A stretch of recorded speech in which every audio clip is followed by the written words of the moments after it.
friends, welcome to my channel Raminder Maths Hub. I am Raminder. Guys, if you like my videos then please subscribe my channel and don't forget to smash the bell icon. Today in this video I am going to give you the introduction for exercise number 5.2. इससे पहले जो है हमने introduction part 1 किया है और साथ में exercise number 5.1 की है. उसी की हेल्प से अब हम सीखेंगे कि 5.2 के सम्स को कैसे सॉल्व करना है. इन पर्टिकुलर किसी भी AP की nth टर्म को कैसे फाइंड आउट करते हैं वो हम सीखेंगे. यहाँ पे एक फॉर्मूला जो है उसकी हेल्प से अब हम इजीली सम्स को सॉल्व कर पाएंगे. Fine. So let us start with an example. Here I am going to write an AP 1, 3, 5, 7 and so on. This definitely forms an AP. ठीक है, क्योंकि हर एक जो टर्म है वो अपनी पिछली टर्म से प्रीसीडिंग टर्म से एक फिक्स्ड नंबर को ऐड करने पर आ रही है. ठीक है, यहाँ पे 2 ऐड किया 1 में तो नेक्स्ट टर्म आ गई 3, देन 3 + 2 5, 5 + 2 7. ठीक है, तो इस तरह से ये AP बन रही है. इसमें जो है हम कैसे लिखते हैं, this is the very first term that is A और you can say A1 first term, this is second term, third term, fourth term and so on. ठीक है, मीन्स हमारी जो फर्स्ट टर्म होती है उसको हम क्या बोलते हैं, A बोलते हैं. First term here is A और इस केस में कितनी है फर्स्ट टर्म हमारी 1 है. ठीक है, और कॉमन डिफरेंस D कितना है यहाँ पे, common difference D here is A2 - A1 that is second term में से फर्स्ट टर्म को माइनस करने पर हमारा कॉमन डिफरेंस आ रहा है, मीन्स D हेयर इज 2. तो A भी है हमारे पास और D भी है, first term in common difference. और अगर इस AP की हमें फिफ्थ टर्म फाइंड आउट करनी होगी तो हम क्या करेंगे, फोर्थ टर्म में D को ऐड करेंगे, देन सिक्स्थ टर्म के लिए फिफ्थ में ऐड करेंगे D को. इसी तरह से चलते जाएंगे. ठीक है, अगर हमें fifth term, sixth term, 7 term तक हमने फाइंड आउट करना तो पिछली एक्सरसाइज में भी सीखा हुआ है. लेकिन अगर हमें यहाँ पे 50th टर्म बोल दी जाए, 50th टर्म या फिर उससे भी कोई बड़ी, तो ये हम कैसे फाइंड आउट करेंगे यही हम सीखेंगे यहाँ पे. ठीक है, अगर 50th टर्म फाइंड आउट करनी है तो हम ऐसे नहीं चलते जाएंगे कि फिफ्थ टर्म में फिर से D को ऐड किया, फिर सिक्स्थ टर्म आई उसमें D को ऐड किया. इस तरह से करेंगे तो ये तो बहुत ज़्यादा टाइम कंज्यूमिंग हो जाएगा. तो इसके लिए हम एक फॉर्मूला बनाएंगे यहाँ पे. ठीक है, सो let us start. This is first term जो है वो है हमारी 1 इस केस में. ठीक है, सेकेंड टर्म को हम कैसे फाइंड आउट करते हैं, फर्स्ट टर्म में हम D को ऐड करते हैं, ऐसे ही करते हैं ना. और थर्ड टर्म के लिए हम क्या करते हैं, this is second term plus common difference है ना, जो सेकेंड टर्म आएगी उसमें हम फिर से कॉमन डिफरेंस को ऐड करेंगे. यू कैन राइट हियर, यहाँ पे A लिख देते हैं हम, यहाँ पे A और A2 है. यहाँ पे A2 की ये वाली वैल्यू सब्सटीट्यूट करें, A + D. ठीक है, ये A2 की वैल्यू हमने सब्सटीट्यूट की यहाँ से, तो ये क्या बना, A + D + D, ये दोनों लाइक टर्म्स हैं तो ये D + D कितना हो गया, 2D. फाइन, ये हमारी आ गई थर्ड टर्म. अब हम फोर्थ टर्म को लिखते हैं तो फोर्थ टर्म कैसे आती है, थर्ड टर्म में D को ऐड करने पर. ठीक है, मीन्स A3 की वैल्यू अगर मैं यहाँ पे ये फिल करूँ A + 2D तो ये क्या बन रहा है, this is A + 2D + D is 3D. तो फोर्थ टर्म भी आ गई हमारे पास, ये वाली, ये है हमारी थर्ड टर्म, ये है हमारी सेकेंड टर्म. ठीक है, तो फिफ्थ टर्म के लिए फिर से क्या होगा, fourth term plus D that is fourth term here is now A + 3D + D, ये वाला D is equal to A + 4D. So fifth term भी जो है हमारी क्या आ रही है, A + 4D. मीन्स जो भी हम टर्म लिख रहे हैं उसके लिए यहाँ पे D के साथ कौन सा नंबर मल्टीपल हो रहा है, उससे टर्म से जो हमने यहाँ पे टर्म लिखी है उससे एक नंबर कम. ठीक है, 3 है तो यहाँ पे 2 है, 4 है तो 3 है, 5 है तो 4 है. मीन्स यहाँ पे जो भी हम टर्म फाइंड आउट करते हैं उसमें यहाँ पे A तो आता ही आता है और D भी आता है और D के साथ कौन सा नंबर आता है, जो इससे एक नंबर कम है. फाइन. सो अगर हम nth टर्म की बात करें, यहाँ पे हम लिखते हैं nth term of an AP, वो हम कैसे लिखेंगे, nth term it will be AN is equal to, nth term को हम AN से डिनोट करेंगे जैसे हमने फिफ्थ टर्म को A5 से डिनोट किया. ठीक है, AN is equal to A + n - 1 × D है ना. जो भी यहाँ पे नंबर है A के सब्सक्रिप्ट में, तो उसमें से एक नंबर को 1 को माइनस करके हम D के साथ मल्टीप्लाई कर रहे हैं. ठीक है, this is the nth term of an AP where ये सारी जो टर्म्स हैं, AN is nth term. Fine, A is the first term of the AP, then n is the number of term, n here is number of term. जो भी आपको number जैसे fifth term find out करनी है तो यहाँ पे हम क्या लिखेंगे 5, यहाँ पे भी 5 फिल करेंगे। Fifth term a 5 is equal to a plus 5 minus 1 into D. 50th term करनी है तो a 50 is equal to a plus 50 minus 1 into D, ठीक है, इस तरह से करेंगे। और d यहाँ पे क्या है हमारा कॉमन डिफरेंस, कॉमन डिफरेंस। सो जैसे हम यहाँ पे स्टार्टिंग में जो हमने एग्जाम्पल लिखी है उसको अगर मैं सॉल्व करूँ इस फॉर्मूला की हेल्प से तो कैसे आएगा, 50th टर्म हमें फाइंड आउट करनी है और हमारी AP क्या है 1, 3, 5 एंड 7, ठीक है, ये हमारी AP है। तो इसकी 50th term means A50, 50th term means A50। ये हम कैसे फाइंड आउट करेंगे, A plus 50 minus 1 into D, because of this formula AN is equal to A plus N minus 1 into D. So यहाँ पे आएगा हमारे पास A क्या है हमारा 1, देन 50 माइनस 1 इज 49 और साथ में D कितना है, D हमारा कितना था 2 था, ठीक है। तो ये देखिए 1 प्लस पहले हम मल्टीप्लाई करते हैं ना, बॉड मास के अकॉर्डिंग पहले मल्टीप्लिकेशन आती है। सो यहाँ पे मल्टीप्लाई करके बनेगा 2 9 18 और then 8 and 9, so this is 98 plus 1 99। So 50th term जो है इस केस में हमारी कितनी बनेगी 99, ठीक है। तो आई होप आपको ये इंट्रोडक्शन पार्ट समझ में आ गया होगा। इसी की हेल्प से अब हम 5.2 के सारे क्वेश्चंस को सॉल्व करेंगे।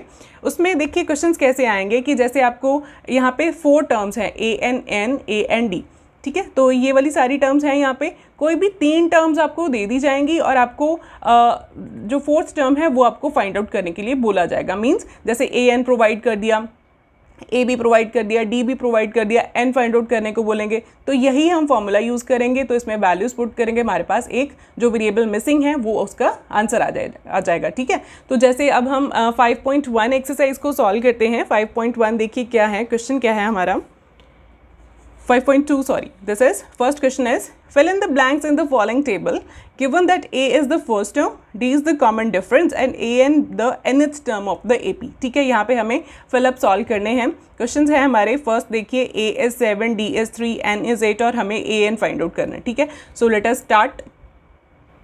जो कुछ हमें गिवन था वो सारा यहाँ पे मैंने लिख लिया और जो फाइंड आउट करना है उसके आगे क्वेश्चन मार्क है, फाइन। सो सबसे पहले तो हम फॉर्मूला यूज़ करते हैं AN is equal to A plus N minus 1 into D. इसमें जस्ट हम ये वैल्यूज़ को ये जो वैल्यूज़ हैं हमारी इनको पुट कर देते हैं। AN तो हमें नहीं पता, वो हमें फाइंड आउट करना है। A here is 7 plus N minus 1, N here is 8 minus 1 into D that is 3, ठीक है। D हमारा 3 है तो AN हमारा कितना बना, 7 plus 8 minus 1 is 7, 7 into 3 that is 7 plus 7 into 3 is 21 और 21 में 7 को ऐड करते हैं, you will be getting 28। So this is the answer of the first part, that is AN हमें nth टर्म फाइंड आउट करने को बोला था, वो हमने फाइंड आउट कर लिया, ठीक है। अब हम करते हैं इसका सेकेंड पार्ट। ये बहुत ईजी है, आपको 3 चीज़ें गिवन होगी और एक जो है आपको फाइंड आउट करनी है। Next part here is A हमें गिवन है -18, D हमें फाइंड आउट करना है, वो हमें नहीं given, N here is 10 and D here is AN हमें गिवन है 0, फाइन, ओके। यहाँ पे AN का formula nth term is A plus N minus 1 into D। AN क्या है यहाँ पे 0, ठीक है। और A कितना है -18 प्लस N कितना है 10 और -1 इंटू D कितना है हमारा वो नहीं पता, ठीक है, वो मिसिंग है, वो हमें फाइंड आउट करना है। अब देखिए यहाँ पे सॉल्व करते हैं थोड़ा सा इसको। 0 -18 plus 10 minus 1 is 9 into D that is 9D। अब देखिए यहाँ पे कांस्टेंट को उधर शिफ्ट करें, ये हमें D हमारा वेरिएबल है, इसको हमें फाइंड आउट करना है। 18 को उधर शिफ्ट करते हैं, 0 के साथ ये उधर जाके क्या हो जाएगा, ऐड हो जाएगा। सो दिस इज 0 प्लस 18 इज 18 और इधर हमारा 9D और 9 और D आपस में क्या हो रहे हैं, मल्टीप्लाई, क्योंकि 2 नंबर्स के बीच में कोई साइन नहीं होता, मीन्स मल्टीप्लाई का साइन होता है। तो अगर ये यहाँ पे 9 मल्टीप्लाई हो रहा है तो उधर जाके ये क्या हो जाएगा, 18 के साथ डिवाइड हो जाएगा।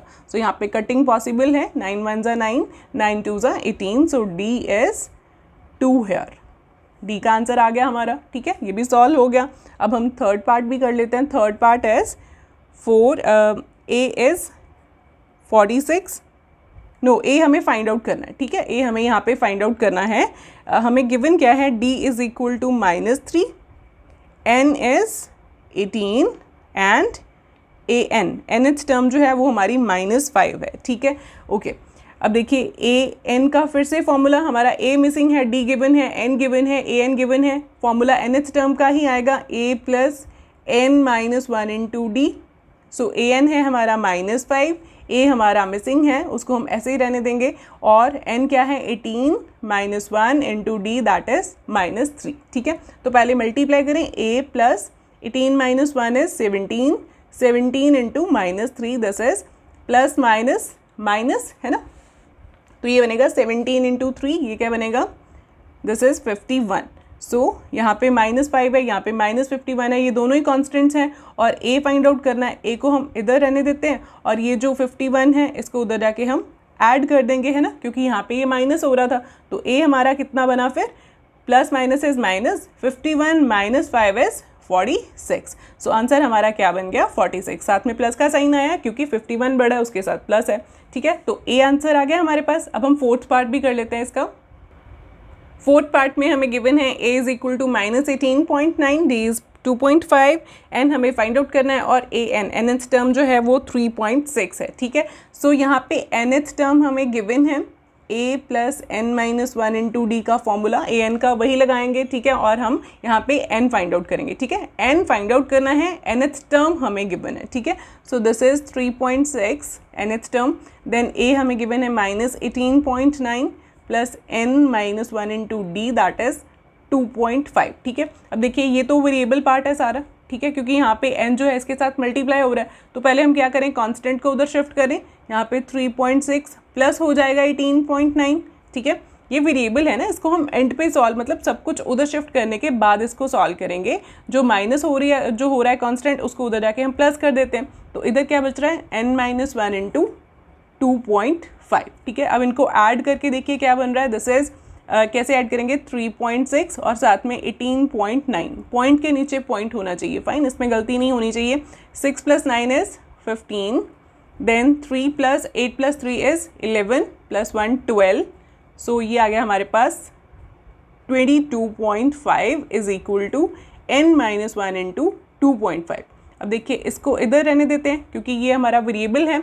2.5 इधर मल्टीप्लाई हो रहा है, उधर जाके क्या हो जाएगा, डिवाइड हो जाएगा 22.5 के साथ। ठीक है, सो यहाँ पे हमारे पास n माइनस 1 आ जाएगा। ये इसका डेसिमल हटा देते हैं, दिस इज 225/25। इसका डेसिमल हटाया तो नीचे 10 आया, और इसका 2.5 का डेसिमल हटाया तो ऊपर 10 आ गया। ठीक है, नीचे से हटेगा तो ऊपर आ जाती है 0, ऊपर से हटेगा डेसिमल तो नीचे आती है 0, फाइन, ऐसे ही होता है। सो दिस इज 10 के साथ 10 कैंसिल, और ये देखिए 25 के टेबल पर आप डायरेक्टली भी कटिंग कर सकते हैं, और यहाँ फिर 5 के टेबल पर पहले कर देते हैं। This is 5 into 5 25, then 5 into 4 20, then 25 is ये आ गया, देन 5 1 ज़ा 5, 5 9 ज़ा 45। सो यहाँ पे 9 हमारे पास क्या बना, n माइनस 1। ठीक है, 9 इंटू 1 9 और नीचे 1 है। ठीक है, सो n कितना आया हमारे पास यहाँ से, यहाँ पे -1 उधर जाके ऐड हो जाएगा 9 में, सो दिस इज 10। n की वैल्यू क्या आ गई हमारे पास, 10 आ गई। ठीक है, ये पार्ट भी हो गया। अब हम करते हैं अपना फिफ्थ पार्ट। फिफ्थ पार्ट में जो है हमें गिवन है a is equal to 3.5, d is 0 है, n इज 105, और हमें फिर से nth टर्म जो है वो फाइंड आउट करनी है। सो nth टर्म है तो a n का formula, that is nth term का फॉर्मूला ये वाला जो अभी हमने सीखा है। तो a n here is a that is 3.5 plus n is 105 minus 1 into d that is 0। तो ये क्या बना, 3.5 plus 105 minus 1 that is 104 into 0। तो 104 को 0 के साथ मल्टीप्लाई कर देते हैं किसी भी नंबर को, तो वो तो 0 ही बन जाता है ना। सो दिस इज प्लस 0। सो हमारी nth टर्म यहाँ पे कितनी बन गई, 3.5 आ गई। ठीक है, so with this first question of 5.2 is over. अगर आपको कुछ डाउट्स हैं तो प्लीज़ कमेंट्स में लिखिए, और मेरे चैनल को सब्सक्राइब करना मत भूलिए। Thank you so much students.